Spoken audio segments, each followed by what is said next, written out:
Saúdo aos irmãos e às irmãs com a paz do Senhor. Eu estou feliz por poder gravar mais um vídeo. Eu fiquei alguns dias aí, irmãos, sem gravar nenhum vídeo, mas graças a Deus o Senhor me concedeu mais esse privilégio de poder estar aqui hoje para gravar mais um vídeo.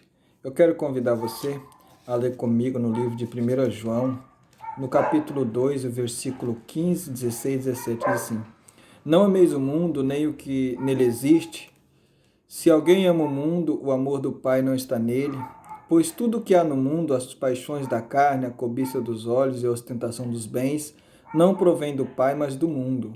Ora, o mundo passa, assim como sua volúpia, entretanto, aquele que faz a vontade de Deus permanece eternamente. Esse vídeo de hoje nós vamos falar um pouco sobre o amor às coisas do mundo. Quando nós falamos, foi falado durante muito tempo, mensagens e pregações sobre coisas do mundo, eles se referiam justamente àquelas coisas que aos olhos dos homens, eu nem estou falando de Deus, falando aos olhos dos homens, é considerado pecado. E aos olhos de Deus também. Então, quando falava coisas do mundo, eles só se referiam a isso, não referia a outra coisa. E com isso, foi se esquecido muita coisa que os afastavam da presença de Deus, e isso lentamente foi entrando dentro da igreja. Esse vídeo hoje será um pouco polêmico, mas é a verdade que o Senhor tem me orientado a falar. Irmãos, acredito eu que depois que passar essa pandemia, a igreja do Senhor vai ter um outro caminho, um outro norte. Os cristãos vão realmente entender o que ele está fazendo aqui na terra. Ele está aqui não é para buscar riqueza material. Vou contar uma experiência que eu tive há um tempo. Eu morava em Cuiabá e durante um tempo eu não enfraqueci na fé. A minha fé continuava firme como sempre. Eu continuava a ser servo do Deus Altíssimo. Eu aceitei Jesus como Filho de Deus, meu único suficiente Salvador, e disso eu não abri a mão e não abro mão. Porém, eu parei de congregar, eu parei de participar das coisas da igreja, eu parei de ir na Santa Ceia. E aí, quando eu estou falando isso para você, você deve estar se horrorizando. Ah, mas eu assisti vídeo desse irmão, aparentemente tão espiritual. Para com isso. Todos nós temos nossas fraquezas e dificuldades. E aí eu parei. Não foi porque eu estava com raiva de ninguém, não estava triste com ninguém. Eu simplesmente comecei a trabalhar à noite. Tinha uma folga por semana que dava para congregar. E não parei, fui parando. E depois eu parei de trabalhar à noite e mesmo assim não congreguei. E eu fiquei 5 anos sem congregar. 5 anos. Você tem noção do que é alguém crente que fica 5 anos sem ir na igreja, 5 anos sem participar da Santa Ceia? Mas eu orava, eu falava com o Senhor. Onde eu chegava, as pessoas sabiam que eu era crente. Nesse período, até organizamos alguns grupos de estudo da palavra que eu fazia com alguma coisa. Eu não fui nem à igreja, não congreguei. E com isso eu mudei para um outro lugar, para uma outra cidade. E chegando nessa cidade, eu comecei a congregar. E comecei a orar ao Senhor e perguntar o porquê que Deus permitiu aquela fraqueza, que eu fiquei 5 anos sem congregar. Por que Deus não me deu uma orientação que naquele tempo eu voltasse a congregar? Quanta coisa eu perdi. Comecei a cobrar isso do Senhor e perguntar por que aconteceu isso. Claro, irmão, foi eu que parei de congregar. Mas eu perguntava para o Senhor, por que o Senhor permitiu? Por que o Senhor não falou comigo em sonho, não falou comigo em visão, não falou diretamente comigo, não usou um vaso para falar comigo, não mandou alguém em casa me visitar, porque não foram me visitar ninguém durante esses 5 anos. Não foram. Aí um dia eu estava orando e o Senhor disse comigo, dentro do meu intelecto, como eu falei para vocês que Deus tem falado comigo, e disse assim: eu não permiti que você congregasse, porque senão você teria mudado junto com aquela igreja, e eu não te quero daquela forma. Irmão, isso passou. Quando eu voltei da cidade para Cuiabá, A igreja que eu congregava, aquele povo não era mais o mesmo. Era mesmo as pessoas, amigos dos mesmo jeito, as nossas conversas do mesmo jeito, mas a ordem do culto e as coisas que foram implantadas dentro da igreja, a teoria da prosperidade, a ganância por dinheiro, o amor às coisas terrenas tinha entrado de tal forma que eu tenho certeza que se eu tivesse eu teria acostumado, porque entrou de levinho e eu estava também, como diz o povo, naquela mesma vibe. Mas o Senhor não permitiu que isso acontecesse comigo. E eu, aos olhos das pessoas, me tornei um rebelde por não ter congregado, mas o Senhor estava me livrando de ter entrado naquele jogo que eu posso dizer, sem medo de errar, jogo diabólico, onde começa a se amar as coisas que está no mundo, né?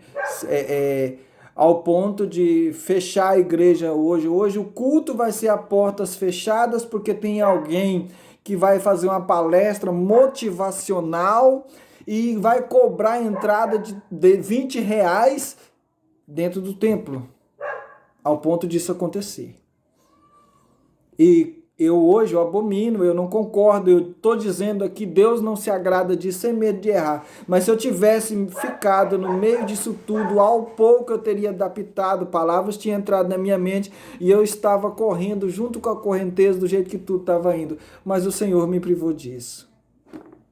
Mas quem me via era o rebelde. Nem eu sabia que Deus estava me privando disso. Então, irmãos, por que eu estou falando isso? Para não ter amor às coisas do mundo. Deus não se agrada disso. Não estou dizendo para você que é pecado você querer ser rico. Não. Mas isso tem que vir na sua vida, irmão, por consequência. Não tem que você querer fazer campanha, querer fazer voto para isso, querer participar, eu vou dar tudo que eu tenho para ganhar, fazer uma loteria aqui que Deus vai me dar. Para com isso. Larga a mão dessas coisas. Viva para agradar o Senhor, para servir a Deus. Entendeu? Para na sua simplicidade você agradar ao Senhor, você falar: Senhor, eu vivo para te servir, tudo que eu tenho é seu e o que o Senhor me deu é para servir a ti. Nessa mesma questão que eu estou dizendo, as pessoas começaram a buscar bens materiais e conseguiram. E conseguiram bens materiais. Quem busca, conseguiram. Só que ficou de uma forma tão ridícula que um dia meu pai e minha mãe idosos deu uma chuva muito forte na igreja. E ninguém deu nem uma carona para trazê-los embora. Inclusive tinha um que tinha um táxi. Meu pai foi lá, falou para ele, na época não tinha esses Uber, né? Foi lá pedir para ele, falou: irmão, leva eu em casa. Meu pai ia pagar. Mas eu acho porque ele olhou meu pai e pensou assim, ele tá querendo uma carona, ele disse assim: ah não, agora eu vou embora jantar, eu não posso levar ninguém. Aí aquela chuva, os crentes tinham que vir embora para casa, na chuva, aqueles que não tinham carro.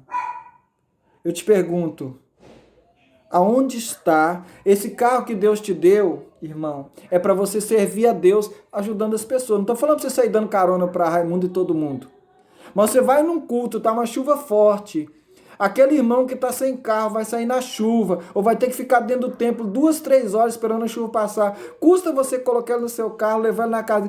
Não é porque é caminho, não. Você tem que dar uma voltinha, às vezes, leva ele na casa dele, porque o seu carro é para servir a Deus, e é assim que serve a Deus, ajudando as pessoas. Mas não, irmão, tá só amando o mundo.